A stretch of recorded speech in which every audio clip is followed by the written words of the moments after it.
Driss, je t'ai emmené à la montagne. Ouais, c'est très beau. Comme tu vois, c'est paisible, c'est calme, il fait beau. Et on essaye une vraie grosse nouveauté chez Mercedes, le Mercedes EQC.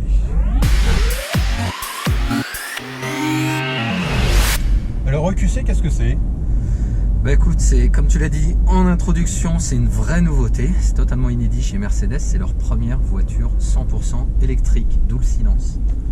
Alors première, bon, il y avait quand même les Smart EQ, hein, on peut dire que c'est Mercedes. Ouais. Mais là, bon, on ok. n'est plus sur le même gabarit non plus. Je t'accorde que c'est la première vraie voiture électrique. Ils ont choisi de faire ça sur un SUV, donc de la catégorie C, hein, les classes C, les coupés C, les SUV C, et maintenant il y a donc ce SUV électrique C. Il a un design entièrement nouveau, hein, ça n'a rien à voir avec les GLC coupés, on est bien d'accord. Non, même si ça reste, on sait que c'est dans la même famille, il y a toujours quand même ces formes très arrondies. Le dessin plutôt réussi, on en parlait hier, hein. Moi je trouve que ça dépend quand même du coloris. La voiture est vraiment mise en valeur en fonction de la couleur. Bah moi tu vois, puisqu'on parle du design et du dessin, c'est pas ce que je préfère sur la voiture. Comme je dois être honnête, autant les GLC coupés ont quelque chose qui est plaisant. Celle-là, je sais pas, moi elle m'attire pas trop, hein. Il y a plus moche, mais la face avant me fait un peu penser à un utilitaire comme ça, spontanément. Voilà, mais bon, il fallait que ce soit différenciant et ça l'est quoi pour le coup, hein. Complètement. C'est vrai que cette face avant, elle est très large, elle est très proéminente. Bon après, c'est aussi la marque de fabrique de Mercedes. Je pense aussi qu'il est un peu plus sage dans le design, ce véhicule, tu sais, par rapport au modèle que tu viens de citer, qui était quand même un peu plus dynamique dans la forme tout du moins. C'est vrai. Bon alors on va faire un petit focus sur les capacités techniques de cette voiture, ce qu'elle affiche, hein, en termes de batterie, d'autonomie, parce que c'est ça qui est amusant avec ces constructeurs, ces vieux constructeurs, hein, parce qu'on peut appeler ça comme ça, qui viennent à l'électrique après d'autres, c'est qu'ils changent complètement de paradigme pour vendre une voiture. Ils vendent plus une puissance, ils vendent plus un moteur, ils vendent avant tout de l'autonomie. Bah là pour le coup, ils ont mis une batterie un peu comme le concurrent direct Audi, une grosse batterie, hein, de 81 kW. Ceci dit, elle est un petit peu plus légère que celle de son concurrent, elle fait 652 kg je crois, contre 700 chez Audi. Bon, ça n'a pas l'air beaucoup comme ça, mais quand même chaque kilo compte, hein, sur un véhicule électrique. Clairement, parce que en fait c'est un peu le problème de l'électrique, c'est que pour avoir de l'autonomie, il faut avoir des grosses batteries. Quand on a des grosses batteries, ça pèse très lourd. Quand ça pèse très lourd, on grève l'autonomie. Donc c'est pour ça qu'on a une voiture ici qui fait quand même 2,5 tonnes. C'est énorme pour un SUV compact, hein. On retire 600 kg de batterie, on est déjà à 1800 kg. Il faut trouver le bon équilibre entre la taille de la batterie et le poids du véhicule. Là pour le coup, pour ce qu'on a pu en essayer, hein, de cette voiture, il y a tout un tas de technologies qui permettent de récupérer de l'énergie et ça fonctionne plutôt bien. Ouais, alors là au volant j'ai deux palettes, hein, plus et moins. Alors il y a ça sur aujourd'hui beaucoup de véhicules électriques ou hybrides, ce qui permet de gérer le freinage régénératif ou de se mettre en mode roue libre, et donc ce qui va permettre d'optimiser lorsqu'on conduit l'utilisation de la batterie. Et on peut regagner très très vite beaucoup d'autonomie. Là par exemple on est en descente, j'ai abordé la descente à 150 km d'autonomie, et très rapidement, simplement en levant le pied ou en laissant la voiture rouler, je vais gagner des kilomètres, regagner les kilomètres que j'ai perdus dans la montée du col. Donc c'est toujours très impressionnant parce qu'on aborde le col, on a 280 km d'autonomie, on arrive en haut, le col fait 10 km, on n'en a plus que 150, donc on se dit mais je vais jamais arriver au bout, et en fait si, dans la descente on regagne là très vite des kilomètres. Là, rien qu'en vous parlant j'en ai gagné 4, vous voyez. Alors ce qui est intéressant, c'est qu'effectivement palette de droite, si tu appuies 2 fois tu te retrouves en roue libre. Si tu appuies une fois, c'est un frein moteur, je dirais classique, où là effectivement tu récupères de l'énergie. Et ensuite palette de gauche, si tu appuies une fois, tu es en récupération d'énergie encore plus puissante, et encore une deuxième fois, là c'est carrément un système de freinage, de sorte que finalement dans les descentes tu peux très bien conduire sans ne plus toucher les pédales. Absolument. Mais uniquement les palettes. Et c'est exactement ce que je fais alors que tu parles. Et c'est effectivement très efficace, hein. Là on verra combien on a en bas de ce col, mais hier on a récupéré quelque chose comme 80 km/h d'autonomie, ce qui n'est pas rien. Alors l'autre avantage aussi d'un moteur électrique, ce sont les performances. On a 760 Nm de couple, si je me souviens bien. Instantané. Instantané, et croyez-moi, faut s'accrocher. Là, pour le coup, tu as vraiment le coup de pied aux fesses quand il accélère un peu sauvagement. On est littéralement scotché au siège. C'est équivalent à 0 à 100 en 5 secondes 2. Donc c'est une classe A 35 AMG. Voilà, c'est l'équivalent d'une petite GT, on va dire. Mais instantané, c'est vraiment, tu as le coup de pied aux fesses. Donc tu as cette puissance-là, c'est équivalent environ à 408 chevaux de mémoire. C'est ça, la voiture affiche 408 chevaux répartis sur 2 moteurs, un devant, un derrière, donc c'est 4 roues motrices, ce qui se prête bien également à ce paysage de montagne. Bon, après, faut pas se mettre dans l'idée que c'est une sportive non plus. On a un châssis, on prend pas mal de roulis quand même. On a également des pneus qui ont été optimisés pour minimiser la résistance. On se posait la question d'ailleurs de voir les performances sur le mouillé. Faut pas se laisser surprendre quand même avec cette voiture, parce que je trouve qu'effectivement c'est très puissant, et tu peux, écoute, ça peut même être limite dangereux si tu ne fais pas attention au moment de l'accélération. Complètement. C'est un peu comme en moto, je serais tenté de dire, vaut mieux faire en sorte que tes roues soient bien droites au moment d'accélérer. Complètement. Bon, sinon en intérieur, par contre, on est en terrain connu. Bon, ils ont redessiné un petit peu les aérateurs. C'est très joli, franchement. C'est super réussi. Autant, tu vois, je te disais que le design extérieur me faisait rien. Autant le design intérieur est vraiment très joli. Comme tu dis, les aérateurs sont très mignons, très fins. L'éclairage d'intérieur, d'ambiance est discret aussi. Voilà, il fait pas kéké. Non, moi j'aime beaucoup. C'est bien géré. Quand on passe dans les tunnels, on a essayé de vous filmer ça, que vous voyez ce que ça rend. Et puis, la finition, c'est très feutré.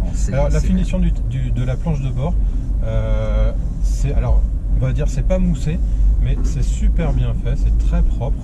Je sais pas ce que c'est comme, c'est une espèce de plastique qui imite le cuir, mais c'est très, bon, franchement c'est chouette.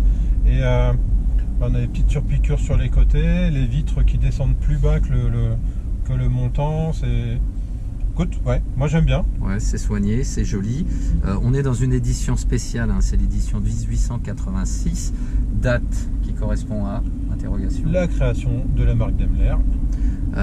Donc cette édition spéciale, je crois qu'il y en aura une centaine pour la France. Ça. Très très bien équipé, je crois qu'on a tout en fait. Il y a tout. Rien ne manque. Je pense qu'il n'y a rien à jusqu'au siège massant. Ensuite, je trouve que là on est sur un road trip entre Zurich et Milan pour tester vraiment en situation les capacités de la voiture. En termes de confort, c'est irréprochable. Au niveau de l'assise, moi je trouve ça parfait. Les sièges sont bien enveloppants. T'es pas du tout en train de...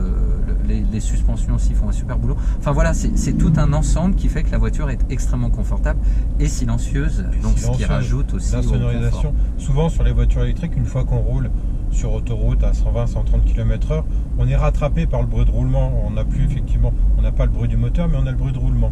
Et là, c'est tellement bien insonorisé que même le bruit de roulement est super bien filtré.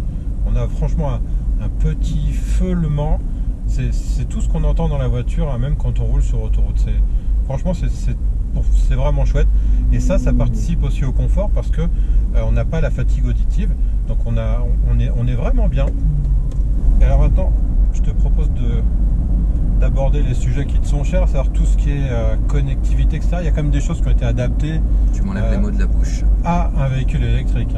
Alors bon, déjà, encore une fois, on retrouve cette interface MBUX qui est extrêmement réussie avec ces deux écrans côte à côte, avec donc le tableau de bord qu'on peut complètement configurer à volonté, en fonction de ce qu'on veut voir comme affichage. Tout se contrôle à partir du volant avec deux petites zones tactiles au niveau des pouces. Une fois qu'on a pris le pli, moi je trouve ça hyper intuitif, c'est vraiment pas compliqué, il faut vraiment prendre le coup. Donc c'est très joli, c'est très pratique. Bon, on a également un HUD en plus dans cette version qui est suréquipée comme on disait. Bon, le HUD c'est pas forcément le truc indispensable non plus, je trouve. niveau, donc comme tu le disais, des fonctionnalités qui ont été adaptées pour la voiture, c'est forcément comment trouver des systèmes de recharge sur mon parcours. Donc on peut faire ça à partir du smartphone. On a une application Mercedes Me qui vous permet de configurer votre parcours, de préchauffer la voiture notamment aussi, parce que ça, le chauffage, c'est quelque chose qui utilise beaucoup d'énergie. Donc ça vous permet, pendant que vous rechargez la voiture, vous programmez le chauffage de sorte que vous partez avec un habitacle à température. Donc choisir également un itinéraire qui va être optimisé de sorte que vous puissiez arriver, je crois, avec minimum 10% de batterie restante. C'est ça. Donc voilà, toutes ces choses-là se font soit au travers de votre téléphone portable, soit au travers de l'interface du MBUX. Voilà, donc le temps qu'on vous explique tout ça, on a quand même encore regagné des kilomètres d'autonomie. 193 là affiché. Je vous rappelle qu'on est parti du haut du col à 150. Donc on a gagné presque 45 km, ça monte encore pendant que je vous parle. On va arriver en bas, je pense qu'on aura redépassé largement les 200. On cherchera une station pour recharger. Ce qui va nous laisser à Driss et à moi le temps de réfléchir à l'idée de savoir si on achèterait ou pas cette voiture, parce que elle n'est pas donnée. Hein. Elle n'est pas donnée. C'est un peu le revers de la médaille. Bon. Ceci dit, je voulais qu'on parle d'une autre chose avant qu'on parle de la douloureuse. C'est des aides à la conduite, encore une fois. Je sais qu'on en a déjà parlé quand on avait fait l'essai de la CLA notamment, mais je veux vraiment insister là-dessus parce que, à mon sens, c'est un des meilleurs aujourd'hui sur le marché. Vous avez le régulateur de vitesse adaptatif avec la lecture des panneaux, de sorte que le système va donc adapter la vitesse de la voiture. Vous n'avez plus à vous soucier de à quelle vitesse je suis ou quoi ou qu'est-ce. La voiture s'en occupe pour vous, et mieux encore, elle utilise la cartographie de sorte que là, par exemple, la vitesse est limitée à 80 km/h. Je peux vous dire que le virage qui arrive, on ne va pas le négocier à 80 km/h. Si vous étiez avec le régulateur de vitesse, la voiture va adapter sa vitesse en conséquence. Donc au lieu d'aborder ce virage à 80 comme c'est autorisé, elle va descendre jusqu'à 70 voire 60, de sorte que vous puissiez tourner en toute sécurité. Et vraiment, ça marche très bien, c'est très efficace. Bon, donc on a dit... Parlons argent maintenant. Tout ça, ça a un coût quand même. Voilà. Donc effectivement, l'électricité coûte moins cher que l'essence. Hein. C'est super intéressant pour les gros rouleurs, hein, quand même, faut le préciser. Après, elle est loin d'être donnée, cette Mercedes EQC, surtout dans cette version 1886, hein, Alexandre. Cette version, donc on l'a dit, très bien équipée, très jolie à l'intérieur, avec tout ce qu'on a besoin, tout ce dont on rêve dans une voiture. Une masseuse même. Une masseuse même sur demande. Elle vaut 92 000 €. C'est pas le prix de base de la voiture, donc. Non, il est à 78 000, voilà. Un peu plus de 78 000. Donc voilà, la version 1886 rajoute grosso modo presque 20 000 € d'options, un petit peu moins. Alors précision utile, hein, c'est toujours la même motorisation. On a toujours le même moteur, la même batterie. Et tout ça, donc, c'est le prix d'une Tesla S, hein, d'une Tesla S grande autonomie avec la fonction autopilote. Alors, et avec le réseau de recharge superchargeur. Alors évidemment, c'est pas le gabarit d'une Tesla. La Tesla est plus grande à l'intérieur, elle a un plus grand coffre. Bon, on est assis plus bas, c'est une grande berline. Ça peut donner à réfléchir évidemment. Maintenant, c'est une Mercedes, c'est super bien fini. Là pour le coup, Tesla peut aller se rhabiller de ce côté-là. Les technologies de communication, de connectivité, etc. sont largement à jour. Ce qui n'est pas forcément le cas sur une Tesla où vous n'avez même pas d'Apple CarPlay, de choses comme ça. Donc voilà, on peut réfléchir, on peut essayer de comparer ça à une Tesla. On peut le comparer à un Audi e-tron que toi tu as essayé. C'est peut-être plus pertinent d'ailleurs. Entre les deux, tu choisirais quoi? Sans hésitation, le QC. L'e-tron, j'ai eu une... Alors en termes de finition intérieure et de look, effectivement, les deux sont irréprochables. Le gros problème de l'e-tron, c'est, je pense, lié à son poids. Hein, la batterie fait déjà 700 kg. L'autre chose, c'est qu'en termes de performance, moi j'ai trouvé cette EQC beaucoup plus dynamique. Je l'ai dit tout à l'heure, on est littéralement scotché à son siège. Avec l'e-tron, c'était pas vraiment le cas. Hein, et lorsqu'on a essayé ça également, je trouvais qu'on était vraiment tout le temps en train de garder un œil sur l'autonomie restante. Ouais. Je sais pas, faudrait peut-être que je la réessaye maintenant avec l'expérience qu'on arrive à acquérir en essayant tous ces modèles-là. Mais là, à date, c'est vrai que je penche plus pour cette EQC.